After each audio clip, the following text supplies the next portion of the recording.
नमस्कार मु मानस आपण मानक पई नेकी आसीची सकाळर केतोटी गुरुत्वपूर्ण खबर सेथिपई वीडियो को शेष पर्यंत देखिबाकू मोर अनुरोध। विश्व महिला दिवस रे ओडिशार महिला को मिलिबो सुभद्रा भेटी खाता को जीवो द्वितीय किस्ती आज अर्थात मार्च 8 तारिख रे पालन करा जीवो विश्व महिला दिवस। एही अवसर रे ओडिशार महिला को प्रदान करा जीवो महिला दिवस भेटी दिवस सुभद्रा योजनार द्वितीय पर्याय टंका। ओडिशा रे बीजेपी सरकार आसिबा परे एही योजना को महिला को पई आरंभ करिसेंती। एही योजना अनुसार महिला को वार्षिक 10,000 टंका किस्ती आकार रे मिलिबो। 6 तारिख रे जेउ मानकु सुभद्रा योजनार प्रथम पर्याय किस्ती मिली नथिला सेमानकु मिलिछि आउ जेउ मानकु सुभद्रा रु वंचित होइचंती सेमानकु नै सर्वे करा जिवो। गतकाली प्रथम किस्तीर पंचम पर्याय टंका सुभद्रा हिताधिकारी खाता को जाय। आज अर्थात विश्व महिला दिवस रे 1 कोटी महिला बैंक रे ट्रांसफर हेबो 5,000 कोटी टंका। 8 तारिख रे सुभद्रा योजनार द्वितीय किस्ती टंका मिलिबो। परवर्ती खबर 24 घंटा पर राज्य में बढ़िबो तापमात्रा। पश्चिमा झड़ उत्तरा पश्चिम भारत को प्रभावित संभावना।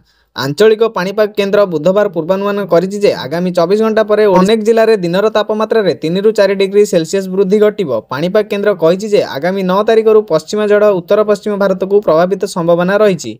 प्रभाव में ठंडा वायुर प्रभाव कमिबा सह तापमात्रा वृद्धि संभावना। तथापि यह पर धीरे धीरे 3 ରୁ 4 डिग्री सेल्सियस वृद्धि पाइबार संभावना अछि। एही समय रे आगामी 5 दिन पई रातिर तापमात्रा अपरिवर्तित रहिबो।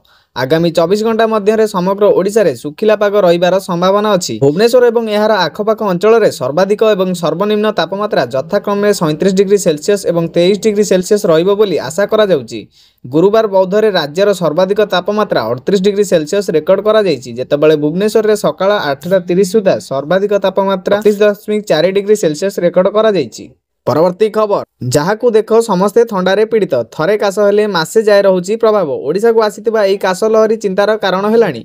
तबे एई थंडा गोटे साधारण फ्लू ना कोरोना परवर्ती प्रभाव ताकू नै घरे घरे चिंता बढ़िलानी। एबे राज्य को एमिति कब्जा करिछि थंडा। प्रथमे थंडा ज्वर आउ तापरे आरंभ हो जाउची काश आक्रांतक करि देउची रोगी को। साधारणतः 3 दिन रे थंडा छाड़ी जाए, किंतु एबे आसीथिबा थंडा लहरी सहजे पिछा छाडू। हाई डोज रो औषध खाइले भी प्रभाव शून्य। लोके थंडा काश रे जुजुतिबा बेले स्वास्थ्य विभाग नीरव रे बसिछि। दिनकू शह शह रोगी थंडा काश पई डाक्तरखाना जाउचंती। डाक्तर औषध भी लेखुचंती, किंतु हठात एककालीन एते संख्यक लोक को केमिति थंडा होला काहे की काश सरकारक स्वास्थ्य विभाग रो सेनी तत्परता नाही। एबे जाय स्वास्थ्य विभाग एबोली काशर कारण कहूची ना लोकंकु सचेतन करी निर्देशावली जारी करूची। कोरोनार प्रभाव आउ नाही, किंतु एही महामारी जहाकू छुईची ताठी एमिति अनेक स्वास्थ्य समस्या लागि रहिछि। परवर्ती खबर 50 वर्ष भितरे भयंकर बात्यार सामना करिबो ऑस्ट्रेलिया। लैंडफॉल करिबो बात्या आल्फ्रेड।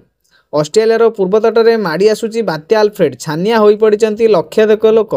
भीषण बेगरे पवन बहिबा सह समुद्र जुआर बढ़िबारे लागिछि। समुद्र लहरी जोगु तटवर्ती इलाका रे बास करुथिबा लोकंक मध्ये भयर वातावरण सृष्टि होईछि। ऑस्ट्रेलिया रे गत 50 वर्ष भितरे एपरि विशाल बात्या आशंका थिबा कुआ जाउछि। ऑस्ट्रेलिया पाणीपाग विभागर रिपोर्ट अनुसार शुक्रवार विलंबित राति किंबा शनिवार सकाळे बात्या आल्फ्रेड लैंड करिबा नै आशंका रहिछि। बात्या प्रभाव में उत्तर न्यू साउथ वेस्ट रे जोर रे पवन बहिबा द्वारा 35,000 घर बिजुली संजोग कटा जाइछि। लोकंक पाखरे आवश्यक सहायता जोगाइबा पई प्रशासन पक्षरु प्रयास जारी रहिछि। लोकंकु समुद्र जिबाकू बारण करा जाइथिबा बेले समुद्र पाखु गले 8,71,000 टंका जरिमाना आदाय करा जिवो बोली कुहा जाइछि, जहा फल रे पाखापाखि 25 लाख लोकंक उपरे एबे आल्फ्रेड रो विपद रहिछि। देशर प्रधानमंत्री आंटोनी अल्बानीज घूर्णिझड़ आल्फ्रेड रो गंभीर विपद पई उपकूलवर्ती सहर गुड़िकर बासिंदा को प्रस्तुत रहिबाकू कहिसेंती। दक्षिण पूर्व क्वींसलैंड एवं उत्तर न्यू साउथ वेल्स आड़कू सबुठारु बड़ झड़ आसुछि, जहा प्राय 1000 किलोमीटर अंचल रे ध्वंस घटाई पारे। समुद्र रे सृष्टि हेउतिबा झड़ को घूर्णिबाता कुहाଯାଏ। जेतेबेले यार सर्वाधिक बेग घंटा प्रति 74 माइल किंबा ताठारु अधिक होइते आल्फ्रेड रो बेग घंटा प्रति 96 माइल। तेणु एही घूर्णिझड़ ब्रिस्बेन पई एक बड़ विपद सृष्टि करि पारे। परवर्ती खबर कोटिए टपिला सुभद्रा हिताधिकारी संख्या। उपमुख्यमंत्री कहिले आगकू किए पड़िबे बात किए हेबो जोड़ी।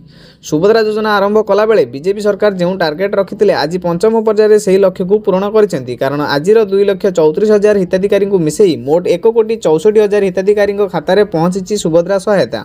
दिनक पर अर्थात अंतर्जातीय महिला दिवस रे माने द्वितीय किस्ती मध्य पाइबे। सुभद्रा योजना आरंभ कला बेले सरकार योग्यता पई 21 ରୁ 60 वर्ष स्थिर करथिले। तेणु हिताधिकारी भितर थिबा द्वंद्व को दूर करिसेंती उपमुख्यमंत्री प्रभाती परिडा। परवर्ती खबर आउ जीवाकू पड़िबनी तहसील ऑफिस। घरे बसी पाई परिबे कास्ट इनकम रेसिडेंट सर्टिफिकेट। राजस्व विभागर बड़ निष्पत्ति। कास्ट इनकम रेसिडेंट सर्टिफिकेट पई आउ तहसील ऑफिस को जाई घंटा घंटा छिड़ा हबाकू पड़िबनी। घरे बसी मोबाइल रे सर्टिफिकेट पई आवेदन करि परिबे। ओडिशा सरकार खूब शीघ्र एक मोबाइल ऐप लॉन्च करिवे, जहा द्वारा लोक माने ऑनलाइन मोड माध्यम रे राजस्व विभागरु विभिन्न प्रमाणपत्र पाई परिबे। एथिरे अवहेला कले धरा पड़िबे अधिकारी। राज्य सरकार एप्रिल में स्वतंत्र आप उन्मोचन करेंगे बोली राजस्व मंत्री सुरेश पुजारी गुरुवार प्रकाश करिसेंति। मोबाइल केउं व्यक्ति केउं समय केउंठारु और केउं योजना पई आवेदन कले यार विवरणी आप माध्यम रेकर्ड करा जिवो। केउं सर्टिफिकेट केते समय रे मिलिबो सेति समय धार्य हेबो। राजस्व विभाग एक निर्दिष्ट समय सीमा मध्य प्रमाणपत्र प्रदान पई एक विस्तृत निर्देशावली जारी करिवो। निर्दिष्ट समय रे सर्टिफिकेट न मिलिले राजस्व विभाग को सूचना आसीजिवो। एने सूचना दैचंती राजस्व मंत्री सुरेश पुजारी। परवर्ती खबर, केंद्रीय विद्यालय नामलेखा पंजीकरण आरंभ। बालबाटिका 1, 3 और प्रथम श्रेणी 21 जाए चलिबो प्रक्रिया।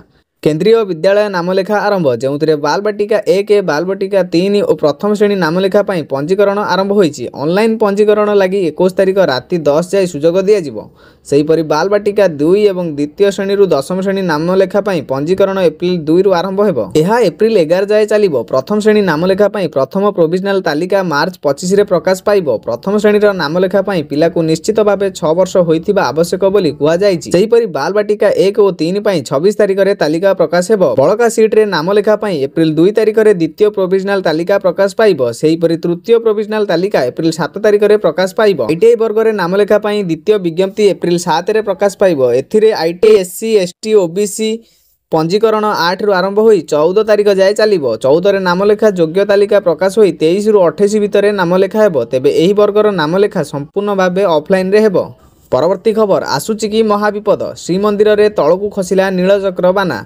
पुरी श्रीमंदिर रे अघटन। श्रीमंदिर नीलचक्र बाना तळकू खसी पड़ी। आज बाना बांधिबाकू चुनरा सेवायत नीलचक्र उपरकू जाउथिबा बेले असावधानता हेतु नुआ बाना गुड़िक खसी पड़ी कांची गणेश मंदिर सम्मुख नृसिंह मंदिर निकट में पड़ता। यापर आउ जड़े चुनरा सेवायत तले पड़ता बाना गुड़िक सेठारु नहीं नीलचक्र उपरकू चढ़ा पर पुराणा बाना को परिवर्तन करा जाई नुआ बाना लागिथिला। एही घटना पर यह को विपदर संकेत बोली आशंका करुचंती भक्त और बुद्धिजीवी। परवर्ती खबर, सार्वजनीन हेबनी रत्नभंडार चाबी हजिबा रिपोर्ट। सरकार दाखल कले सत्यपाठ। हाईकोर्ट रे रत्नभंडार चाबी हजिबा घटना रे सत्यपाठ दाखल कले सरकार। सत्यपाठ रे रत्नभंडार चाबी हजिबा रिपोर्ट सार्वजनीन हेबनी बोली कुहा जायछि। चाबी हजिबार तदंत करुथिले जस्टिस रघुवर दास कमिशन। तदंत शेष करी सरकार को रिपोर्ट दे सारिचंती कमिशन। सरकार कमिशन रिपोर्ट सार्वजनीन करने को बाध्य नुहे बोली सत्यपाठ रे कुहा जायछि। आसंता 12 तारिख रे मामलार परवर्ती शुणाणी करा जिवो। दर्शक बंधु वीडियो को शेष पर्यंत देखिथिबारु आपनको बहुत बहुत धन्यवाद। आम वीडियोटी जदि आपनको भल लागिछि वीडियो गोटे लाइक करंतु। आम चैनल रे नुआ थिले चैनल को सब्सक्राइब करी पाखरे थिबा बेल आइकन को ऑल रे सेट करंतु। जा फल रे कि हमर लेटेस्ट न्यूज आपनको पाखो को सर्वशीघ्र जाई परिबो।